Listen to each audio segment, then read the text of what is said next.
Hello, welcome to Political Show on Lions Wire. Today is August 18th, and our guest today is Ilya Levkov, a renowned political scientist. Ilyusha, welcome to the show. I hope all okay. Thank you. Ilya, last time we spoke, it was widely expected by many analysts that Iran will respond to Israeli assassination of two people, one in Iran and one in Beirut, Hamas-related killings by Israeli security services. There was no response, at least nothing that is visible and significant. Why is that? Well, nobody knows for 100%, but I would say 85%. I think it's obvious because they got themselves into a corner. They are Iranians. They got, because they meet normally, they are very calculated. Their strategic goals go for hundreds of years, not immediately now. They try to establish themselves as the dominant power in Islamic culture and politics. Although they are only 15% of all Arabs, they are the only one that have, and they're Arabs, they have the breakpoint to have an atomic weapon. Now, to have an atomic weapon, it's a complicated, highly complicated military, strategically, politically, philosophical situation. It's not that simple. Take, for example, Pakistan. Pakistan has an atomic weapon. Its main goal is to defend itself against India. That's all. No other regional things, no minor territorial, no or any other, even claim the Bangladesh, which was once upon a time called East Pakistan and removed 1,000 miles. Those are two separate parts, if you remember. In any case, all these, they are also what's unusual. Pakistani are Sunni, and Pakistanis are rather under military regime, and yet they are not involved in direct assault against Israel. They do not support military gang a la Hezbollah, Hamas, Islamic Jihad, and Black September, whatever it is. But they're out of the Palestinian issue. And that's what makes them, they also did not share the building of the atomic reactor in Syria. As you remember, and there's a wonderful book by the editor of Jerusalem Post, very, very good book. I'll tell you in a moment. Great Strike. I will pick it up, the book, on the other side. In any case, Pakistan never once again entered into, they built the bomb, but in Syria, the Arabs got help from who? From North Korea. They had to ask North Korea. I'm sure they were talking maybe with Pakistan, and Pakistan told them, thank you, no. We want to defend ourselves and not to entangle ourselves in the Palestinian and Syrian affairs, because it would cause destabilization. A small country like Syria, which is governed by the Halawi, which are minority tribe, and they wanted really to go and to show the world that they can become the regional power, which was left empty by Iraqis, by the war with the United States and the allies, and also uh, by by Syria, the Syria. Okay, so they prevent the countries, Islamic countries that had this atomic bomb. Pakistan behaved surprisingly very, very, I would say, responsible. Yes, they have a fear from India. It's a long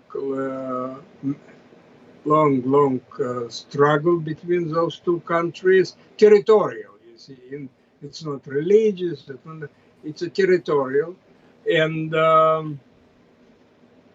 yeah, so I would say that altogether, uh,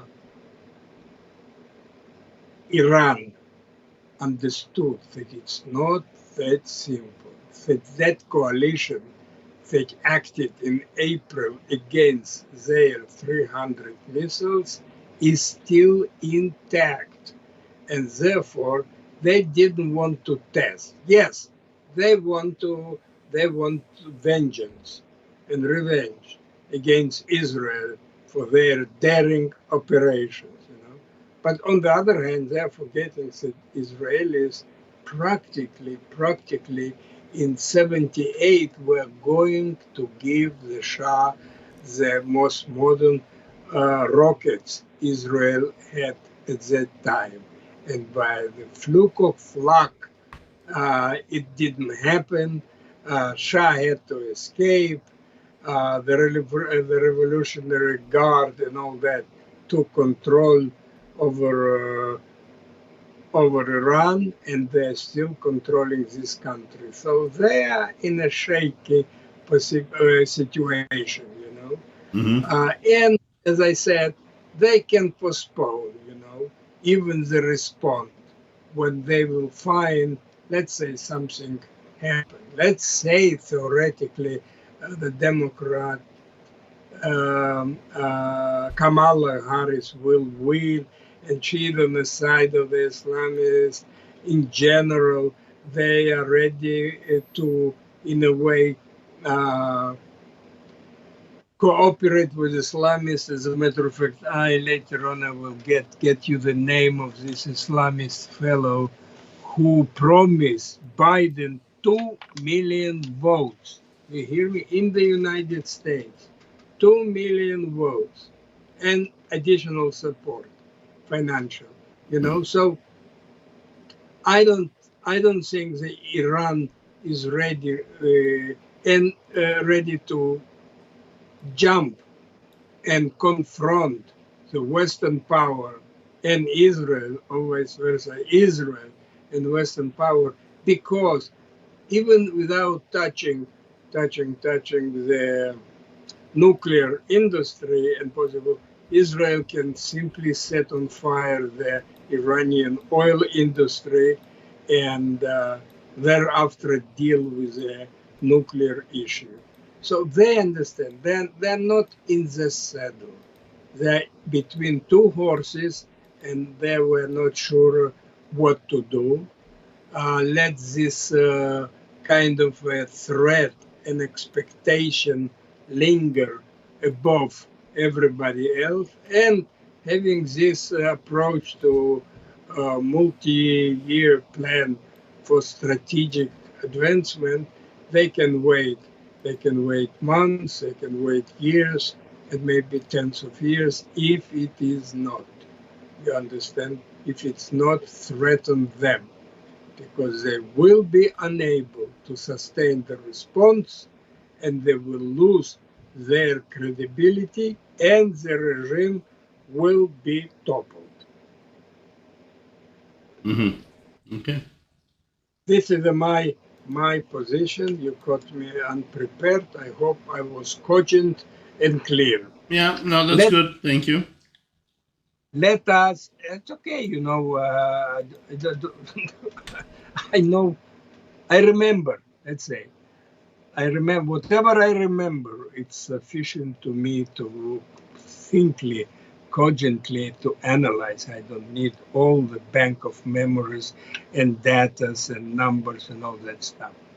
I wanted to talk two, three issues about Israel, and thereafter we'll come back to United States. Issue number one in Israel. I was yesterday. It was yesterday or day before yesterday. I heard it yesterday, so it could be a day before yesterday. There was a protest. There was on the Kaplan Street, and all those who protest against the government and Bibi, they are called Kaplanists, you know no relations to Fania Kaplan, who was shooting the, if remember, Lenin himself. She wounded him. It's a question to what extent it was she, because she was half blind and not familiar with guns, and yet she succeeded to come that close and shot Lenin, wounded, which um, shortened his life because he got sick thereafter. However, that Kaplanist yesterday, call it yesterday, said to Bibi, leave the government now or we will kill you. Do you hear? Do you comprehend? In the state of Israel, liberal democratic elite demands from the prime minister, who was elected by a majority of 54%, said he should resign or they will kill him. Just think about this. We should have a moment of silence. Think where the things nowadays are and what kind of a crazy, really crazy people are in Israel nowadays, and they do it all on behalf of democracy. Do you hear? Because something similar, this craziness, this invisible crazy virus. I'm sure it was made in one of the laboratories of China. Joking. But it's unbelievable how people come and demand that things openly. There were two other programs that I watched yesterday on the Israeli TV, and one was uh, about father who lost his son, who established an organization. In a way, they have two permanent exhibition, pictures, storytellers, audio, and all that thing. And speakers are coming there. Speakers and people come to watch all that and listen from the parents. Parents are of two groups. Those that were killed on October 7, and those that their children were killed in Gaza after Israeli reply. And it was very, very interesting to see this person who said there will be a tragedy if release of how many people we don't know, because we don't know, we've never been informed how many are dead and how many are alive. I am amazed that Israel caved in to demand of the humanitarian help without receiving a simple numerical reply.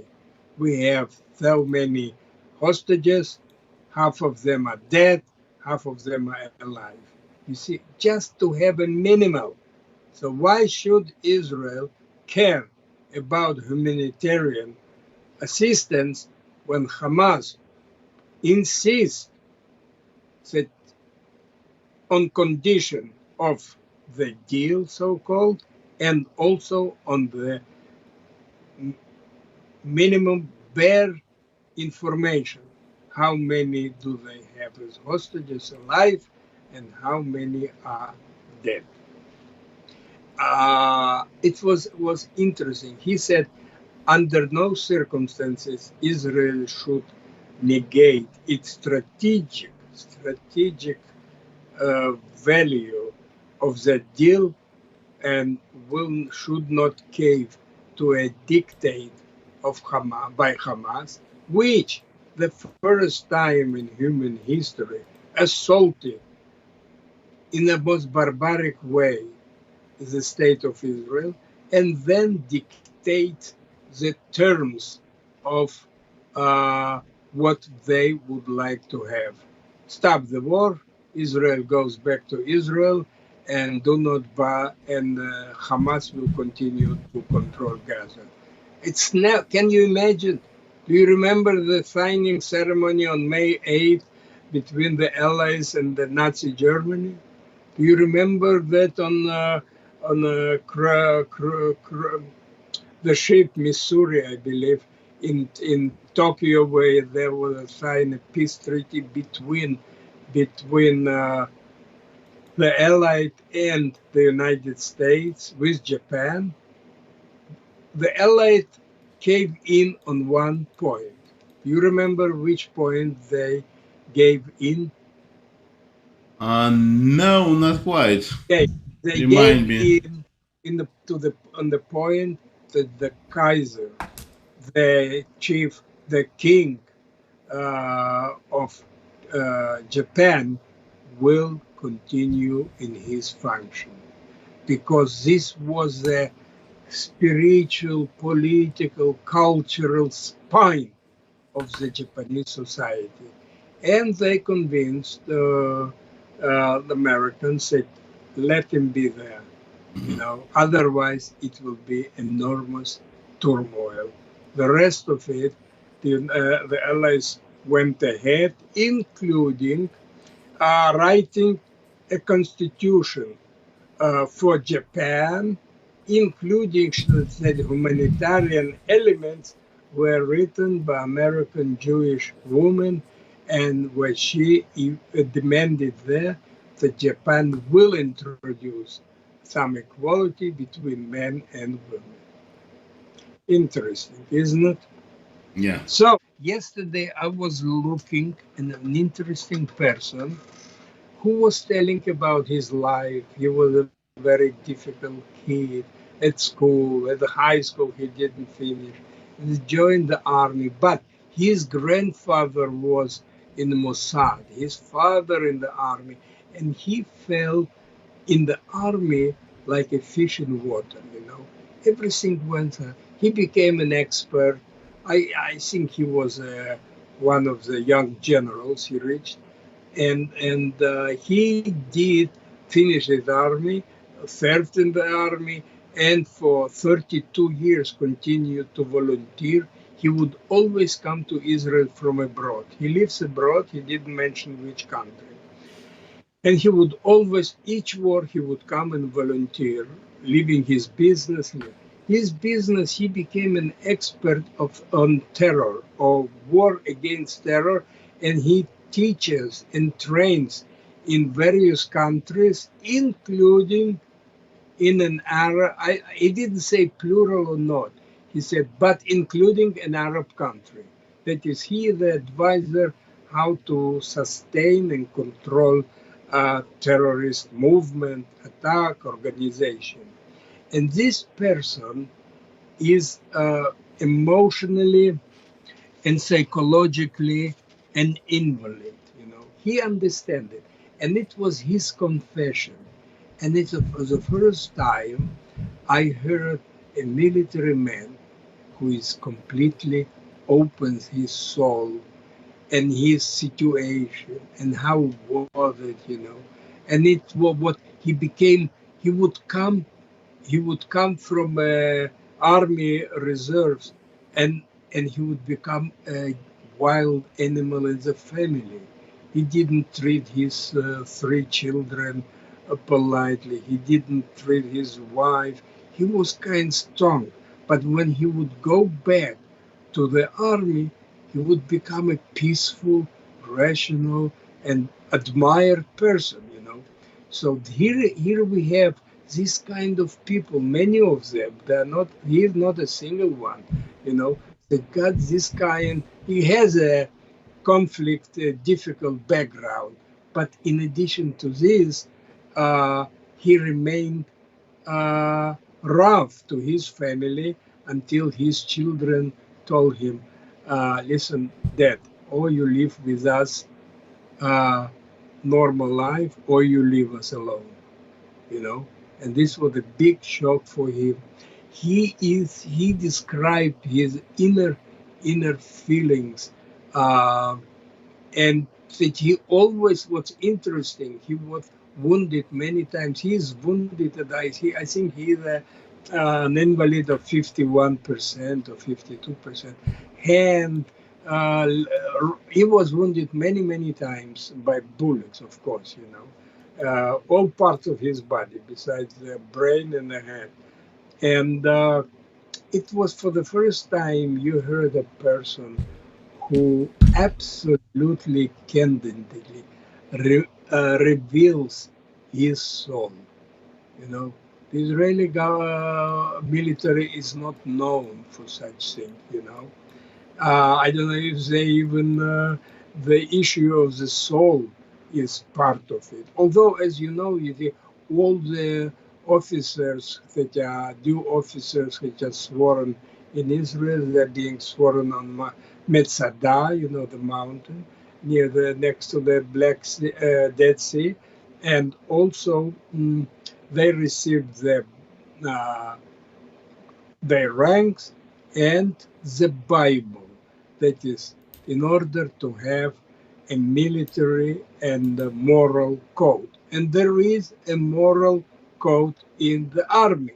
Do you know if somebody with a rifle approaches a certain place in Israel or in Gaza to the border, he cannot shoot until and unless he calls his supervisor, and supervisor asks the legal advisor, which is a part of the army, and he okays to shoot or not to shoot. You understand? Mm-hmm.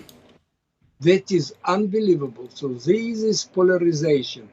On one hand, Israel begins the military life with a moral book, and it's really written there. That is, it doesn't say, it does say, there is a sentence that those who came to kill you, get up early and kill them.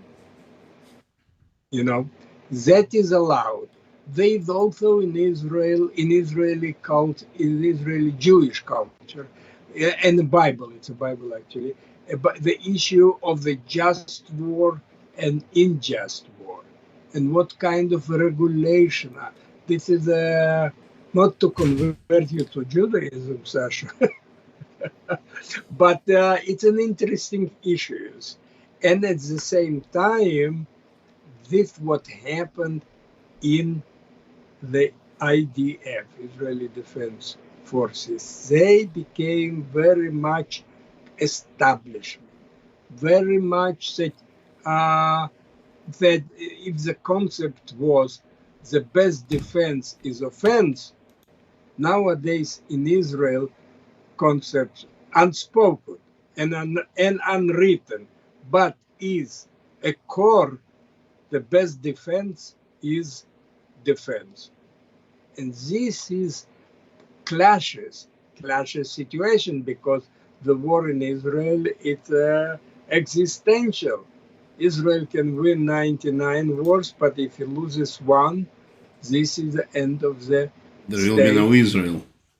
And the nation, yeah. So therefore, these issues, of course, they require some rumination and see the implementation. But today in Israel, this silent majority, which before that is the religious and semi-national religious and all that. Oh, I wanted to pinpoint an interesting new element in Israel. Um, and Israel, and this is the youth.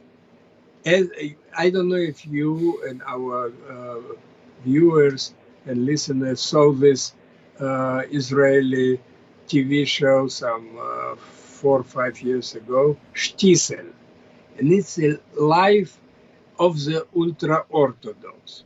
Now, and there you have, and there are many others documentary how they behave. So it's love is not important. Love will come.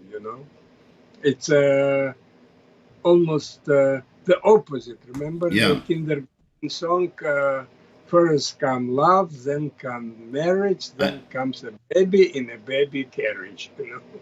And I've This seen is parts of it. I've seen that yeah. series. So in Israel, it's the opposite. First of all comes commitment, building the family, and then comes love. Now, what is the different nowadays? Now there are high school for girls, which are called ulpana. Ulpana is a feminine variation of Ulpan. ulpan. Ulpan was to learn Hebrew for newcomers. Ulpana, it's a high school. Now, in those high schools, they have various levels, more Orthodox, very Orthodox. They're all Orthodox, but not with a variety, Let's say one will go only black in a black skirt and black socks. The other one will go in a color skirt, colorful skirt. In any case, what is happening now is that those ulpana understood suddenly that their graduates, if they graduate from this particular school, their value as a woman and a wife are increased comparing to other less prominent ulpanas. You understand? So the high school acceptance to high school already plays a role in the future. That is, a girl who came from very prominent ulpana, she works more than somebody that went to a normal, it's back to our word. Harvard, Columbia, it's flat kosher. The rest of them much less. This is what happened today in Israel under the screen. Few people know about this, and of course, fewer, if at all, can talk and comprehend a very interesting forthcoming stress where parents will be unable to marry them successfully with somebody prominent, rich, and other thing. And it all starts in the ninth grade. You understand? This And this is because they don't go to school. Is that what they were No, saying? they go to school. They don't. They cannot get in all in a prominent yeshiva. Yeah. Okay. Ulpana, they call it Ulpana High School. Now there's another thing. They don't have to go to the army because they're supposed to be environment. They don't have to be in a dominant man's environment, and men should not look at soldiers. In any case, so they do national service. National service, let's say teaching in small places, things like this. Now, 1 year you have to, and no more. However, you can register for 2 years and even 3, and then you getting the same support, financial support, including paying for the future studies in a university, like normal Israeli soldiers. Do you follow me? Yes. Yeah. So those are interesting things that are going in the Orthodox environment, which is usually not disclosed to Israeli wide public, and not to mention. But there were several movies, documentary movies, where parents they should come, they meet on in a hotel at the end of Shabbat. They drink, of course, a cup of tea. They're in a public, that is nothing that can happen, and they have the right to do it only twice, and then come to a conclusion: are they getting married or not? You understand? Yeah. And the parents behind and the same thing, and what will she get? Will she get an apartment? You know, all those give and take traders, as usually was in the old Jewish tradition. How the Jewish tradition, there were two things. I'll tell you. One is that a deal was rather simple. The rabbi would come, that is, the parent, the rich parent would come to a yeshiva and ask the rabbi, who is your best student? He said, this one. All right, I'll marry. And this rich Jewish, oh, wow, how much could he be rich in a small shtetl? He would be, let's say, uh, uh, owner of a meat store, you know. So this was the top of they could be. In this way, the daughter of his daughter, would marry the wisest man, who will later on will be supported by the rich father, and that would be a reward because his daughter is married to the wisest student in rabbi's class. You understand? That is the one thing. The other, what a pity, I wanted to tell you something. It end this period. Oh, yes, sure, you know, you remember the musical Fiddler on the Roof, right? Yes. So you Absolutely. remember all these troubles that he had with his daughter. And then one of them wanted a revolutionary, the one with somebody else, and the one is just for no good nick, as they say. And but they said they love each other. And then Tuvia dreams and cannot sleep. And he asked his wife, Golda, Golda, do you love me? She says, are you crazy? 3 o'clock in the morning, you're asking me, do I love you? I wash your socks, your clothes. I gave you 3 daughters. Now you're asking me, do I love you? He says, yes, because many people talking about love and I don't know what it is. Yeah.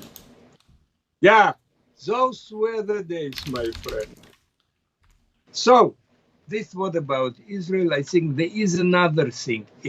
Now a new, the books in Israel, there was already a book by Ilan Kfir, write it down. It says back, the new back in Gaza division. It's what happened in the local division of Gaza on October the 7th. It's very, very interesting. That was the first edition, and now comes additional new edition with more details. I haven't read the new one. I'll get it. I will read, study, and will report. But it's very, very macro. That is micro, more than macro, like an The book economic. is more about politics or economics. What is it? What does it cover? Oh no, it's a who needs what, who knew, who was for taking actions against forthcoming assault. You understand? They needed everything would have been fine if Israel, if they what they knew even at 2 o'clock at night, if they would have informed the military in Gaza, Israel, that is, no, the border with Gaza, Yeah. Israel, Yeah. Israel, they would have uh, prevented all this massacre. Also, the army, as you know, the semi-automatic weapon was in special in each family. But later on, the army said, no, it's dangerous because the They keep, Arabs yeah. they come to your homes, they can steal it and all that stuff. And they took away all the semi-automatic rifles, M16, etc. Now, because they didn't have, they had it in a special safe one place called Nishkiya, storage of weapons. And that thing, in a way, they couldn't get to this when all this started. And though they had this in the storage, they themselves could not. And the storage as well would have to receive an order to open and to allocate those semi-automatic weapons to the residents of this kibbutz or settlements. So this was the Israeli part what I thought to inform you, and let's deal with several things that are happening right now in our let me see, we shall say, let me see, I have to remember my topics. Let me spread the papers where I had it with the interesting thing about Kamala. Kamala, interesting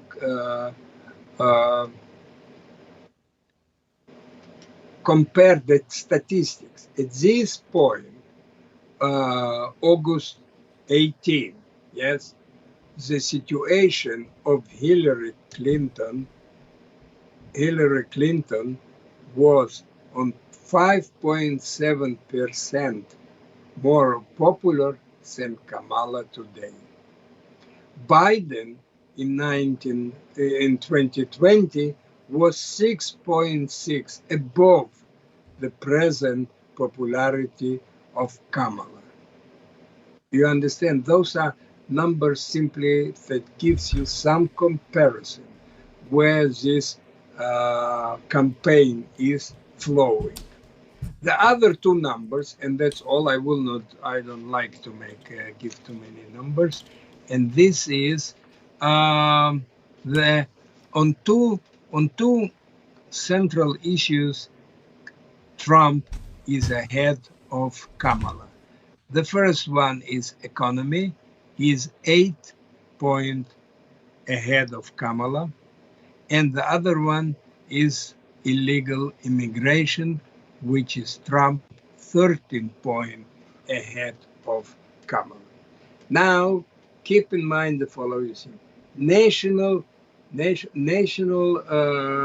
average, when they have national stock, it's not usable. What is usable is the states and how many candidates that they have in order to cross the line of 270. This is what most important, and just keep your eye on this kind of information.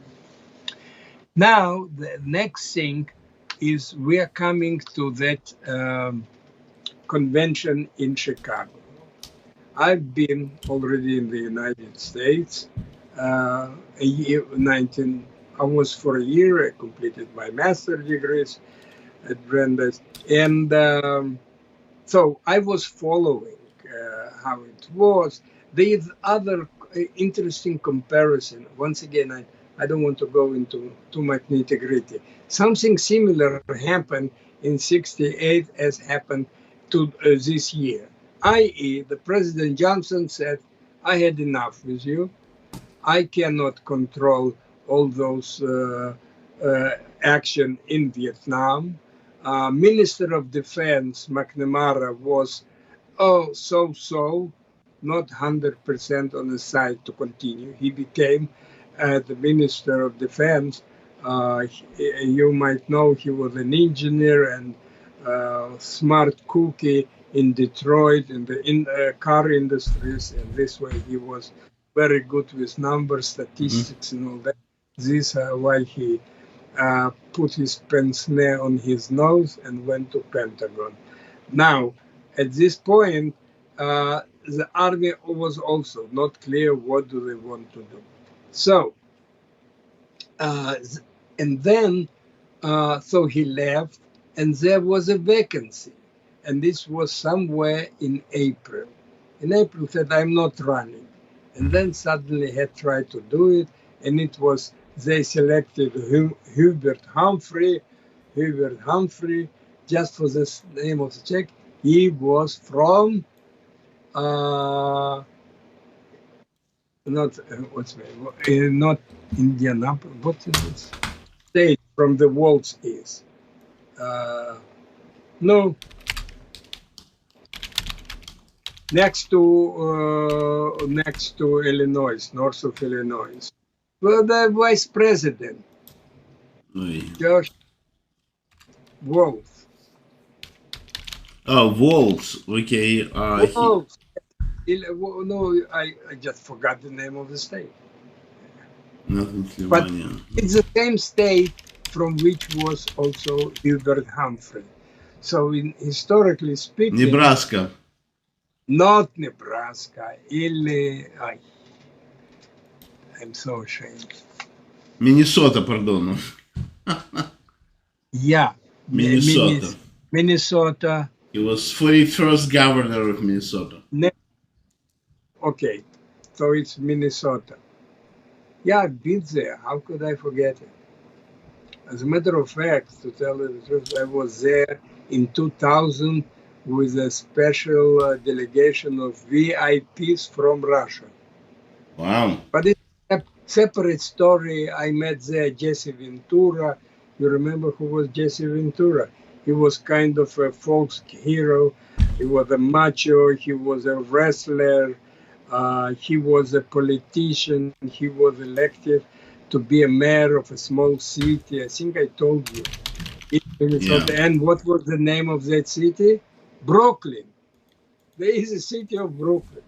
And he also was kind of a macho man. In one of his movies, he had a line, you know, he's all like,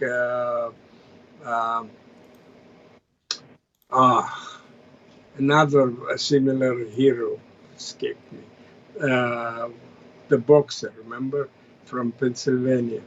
In any case, he said his line was, somebody said you have to be treated, etc., etc. So this Jesse Ventura looks at him and says, "I got no time to bleed." Yeah. All right. Listen. I forget the name of a state. It's terrible. Don't spread the bad news, okay? Therefore, I remember. We'll cut it, don't we? That nobody else knows or want to know.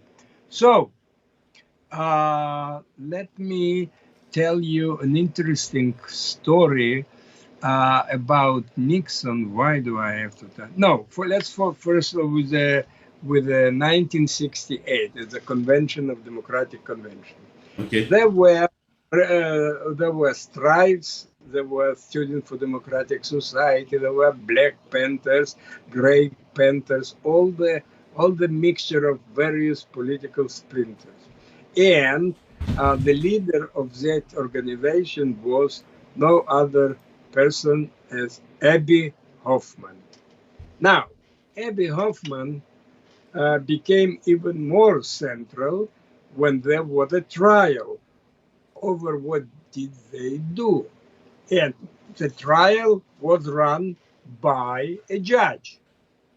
Now, what would you think was the name of the judge? Hoffman. So here was Hoffman versus Hoffman, you know.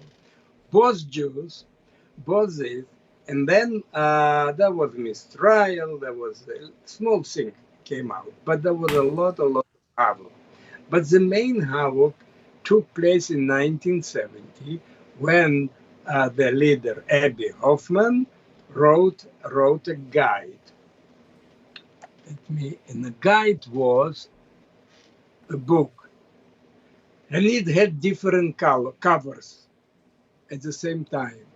And the name of the book was Steal This Book, as a kind of revolutionary, he guided people, said they should steal this book in the stores and not pay for this. And it became very, very popular. And this was actually the main outcome of that 1968 convention. And now, when we celebrated 50 years of 50 years, there was a special edition of this book again. Meanwhile, Abby Hoffman went to be a consultant to some companies on Wall Street. And you know where it all started? When he and his friends went to New York Stock Exchange and decided to create a havoc. What did they do? They had a pack of $1 and they threw it from the gallery. As a result of this, all the clerks began to collect the dollars and not to follow the ticker, which said about different changes that was going in selling and buying. So the end of the result was, said later on, they built a glass fence, and you could not throw anything from the gallery to the floor of the stock exchange. Which reminds me again, I went one with another Soviet VIP's delegation, and I brought them to New York Stock Exchange. And I showed them, you want to see how the America runs itself and why we saw so many rich people and losing people there. And they were shocked when they saw those people like small termites running back and forth with a piece of paper in the hand, comparing, erasing, writing down. It was a shock to them. And those were, PhDs and professors. I forgot what duties they were. There were scientists, some were another organization was once librarians in the early 70s. In any case, for them it was, I would say, it's engraved there in their mind forever. I'm sure they went and spoke to them. They saw how the American capitalism in action. They saw it by their own eyes. So we'll finish. Let's think. Let me see what else did I want to. Yeah, these. I told you about. Did I? About those 2 million votes. The fellow's name is Yed El Zaya, and he promised 2 million votes to Biden. It came now out, and it explains what was Biden hoping. And I'm sure this fellow also whispered to him, don't worry about the money, we'll have plenty of money from our friends abroad. And this what I think where they were doing. An interesting trend nowadays comes a threat to Trump. And you know which threat is? An accusation, because he tries position himself not clearly on the real right side. He tries, as normal is, to be more centric in order to win one state or the other. So in most of the cases they are real, but you don't try to be an extreme. When you try national voting, you don't present yourself as the most extreme, which does Kamala. Kamala thinks that she will win by playing the extreme card. However, this card is also not so clear because, as we know, she now stole this no taxes on Social Security and tips without any shame, presenting it as her own plan. And as we know, this is the plan was of Trump. Another issue, which is more foggy, a few people understand, and this is a control on prices. control on prices, you are not allowed to raise price. And let me tell you my personal experience with that issue. But first of all, I recall that one man who became later president was in charge of controlling the prices from American manufacturers during World War II. He was a congressman, it was his main job, and he dealt with this most of the war. The guy was no other than Harry Truman. So this was the first experience with price control.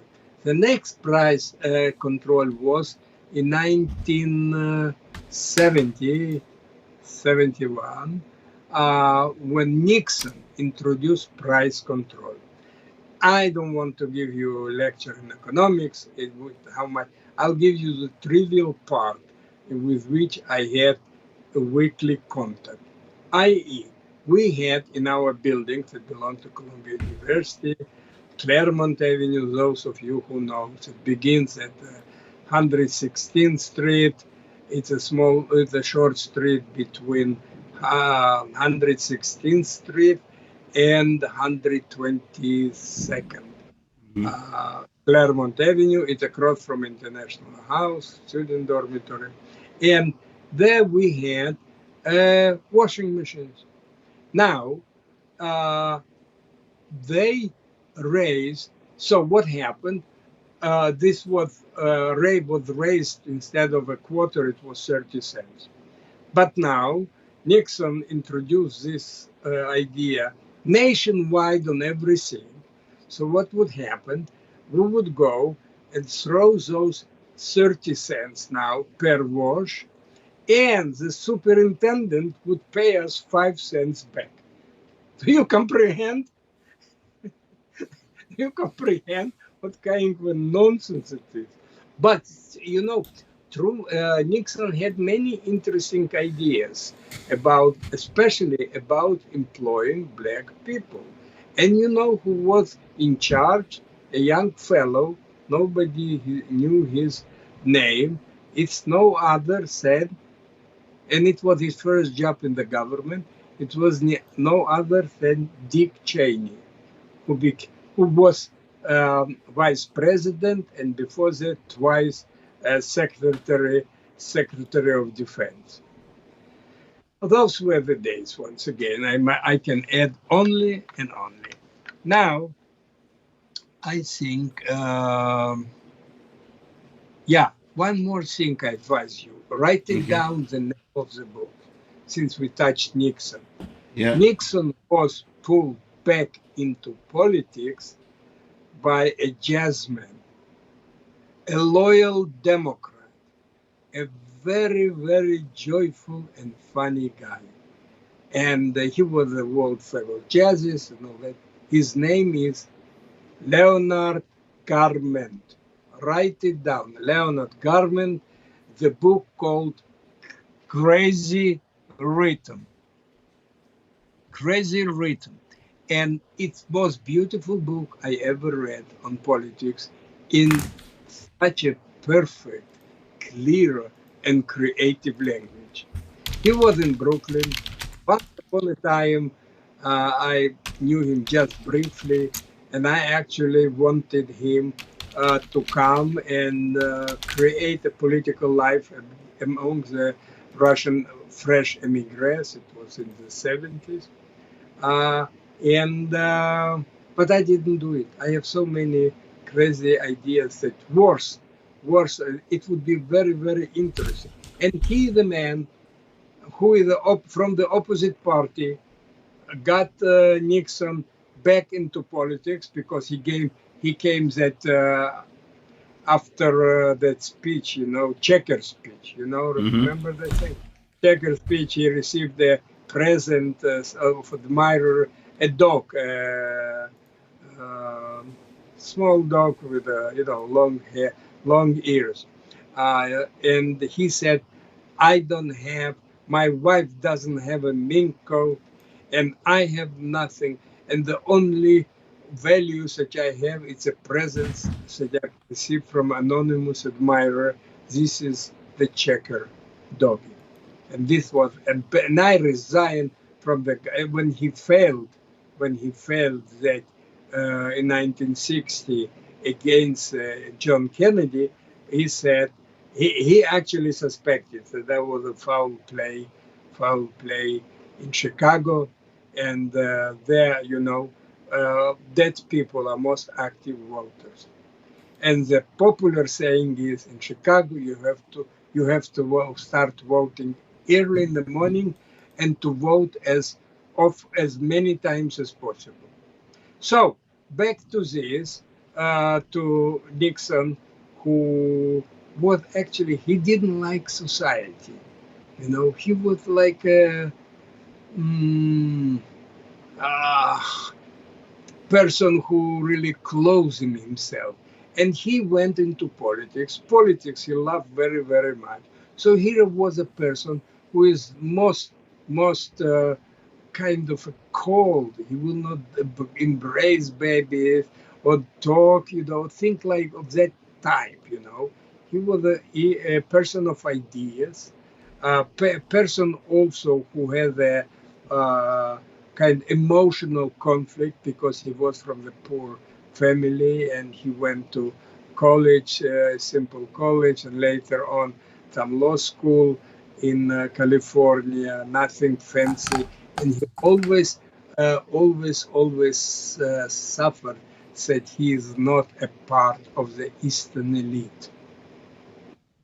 Speaking about this, let me just complete with this. The similar situation was with President Biden. Biden was from a simple family, kind of a middle class. Once upon a time, his father had a big car dealership, had money. Later, he lost all that.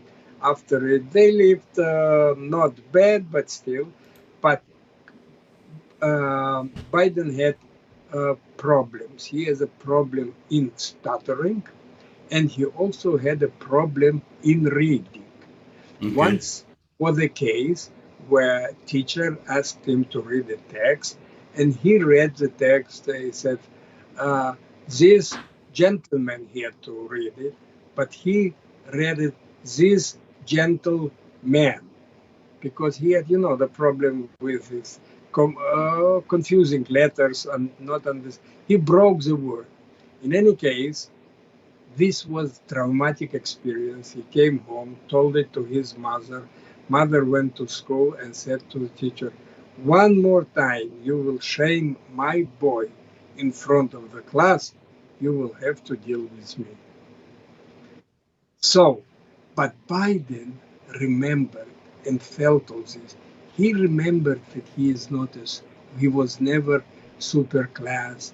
Therefore, he invented that he studied more than the other. He invented that he got a full scholarship at law school, where it was not full scholarship and it was economic because of hardship, not because of his academic achievement. Yeah. And then he ended, in the United States, you always, what number you were in your class. Everybody's knows, I was first, second, third, 50th, and then goes down to 200, depends on the size of the class, that particular class, in law school. Because then they're being hired on that, Oh, you say I was the first in the year such and such at Yale. If you say I was a 37, 38, so tell them, try some other company. So the point is that he felt all the time that he is not a wunderkind and not on par with other senators, He was a guy who then he didn't have that particular, but nowadays, I think I said it, comparing him to Trump in 1916. I said, one thing Biden has better than Trump. And I remember the audience asked me, what is it? I said, his smile is more presidential than that of Trump. And indeed, The older he came, the more he looked like a grand statesman. But inner, he didn't have the uh, assurance and knowledge that he is above the others. He remained and retained this deep, deep pain that he is not a wunderkind, neither is a wonder statement. And there's testified, there are numerous testimonies, but his boss, President Obama, said, if Biden make a mess, it's the end of the world. Nobody can make a mess like Biden. And this he heard from his boss when he was his vice president. I would say on this note we had enough. Yep. And I will bid you good night. I'll thank you, our viewers. Write notes and let us know. And visit the site. Oh, by the way, I wanted to tell you a book which I published in Russian, but it's not important. It was published in English. It is called Presidential Passion in English. Oh, yeah. Can you show again? The Mistresses of American Presidents. It's a very serious book. You will see how women, mistresses, lovers of American presidents had a deep impact. Lyndon Johnson was influenced by a millionaire to become a lady millionaire widow to become lefty. You know, the same thing Roosevelt. Roosevelt was lefty by himself. His wife was less, but he has also a mistress, a Jewish mistress. I think she was the owner of the New York Post, something like that. Wise woman. And also she influenced him. Many influenced him, let's say, John Kennedy was dating a beauty, a Danish beauty, but she was suspected to be a Nazi spy. So they approached him, it was before World War II, and they approached him and said, hey, you have to break this relationship. This and many other. There's nothing cheap, nothing. And the book covers what history, since when? I didn't understand. Repeat the it. book covers history since when? Who is the first president described there? Oh, this was let me see. It doesn't go. It does go. Oh, I cannot read it. I cannot. In any case, there is a review of it from Washington Post. Listen, real history of American presidents. New York.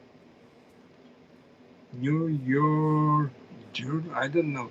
This book is a stress, and then it's most entertaining and true book. Remember, write it down. John Sullivan, Presidential Passions.